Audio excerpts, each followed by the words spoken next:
Platon avait prévenu. La corruption, c'est quand l'apparence gagne contre la vérité. La corruption, ce n'est pas juste une enveloppe sous la table, c'est une maladie plus discrète, quand l'intérêt personnel remplace l'idée du bien commun. Platon regarde la politique comme un médecin regarde un corps. Quand une cité va mal, il ne dit pas « c'est la faute de 2 ou 3 méchants ». Il demande « qu'est-ce qui dans le système rend ça possible ?» Dans La République, il explique une chose simple. Une société se corrompt quand elle ne sait plus ce qu'elle respecte. Quand l'argent, l'image, le pouvoir deviennent plus importants que la justice. Et il décrit une pente glissante, presque mécanique.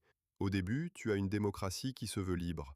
Mais si la liberté devient « je fais ce que je veux », alors les désirs prennent le volant.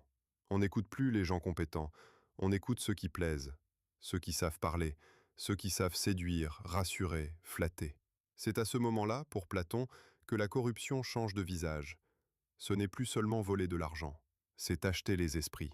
Tu promets ce que tu sais impossible, tu simplifies tout, tu désignes un ennemi, tu transformes la vérité en storytelling.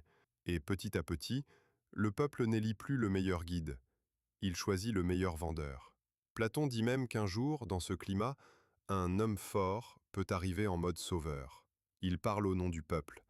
Il se présente comme la seule solution possible pour tout arranger. Et pour garder le pouvoir, il finit par tout contrôler.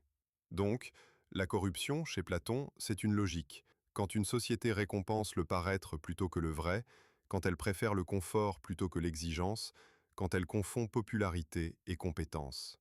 Et ça, c'est le point le plus important. Platon ne dit pas juste « méfie-toi des corrompus ». Il dit « méfie-toi de ceux qui, en toi, adorent être flattés ». Parce que la corruption politique commence souvent par une corruption intérieure, le moment où tu préfères une belle histoire à une vérité difficile. Alors, la question qu'il nous laisse est assez moderne. Est-ce que tu veux être un citoyen qu'on divertit ou un citoyen qui apprend à penser? Et Platon serait très clair. Si tu veux une cité solide, tu dois entraîner ton esprit comme on entraîne un muscle. Sinon, quelqu'un d'autre pensera à ta place.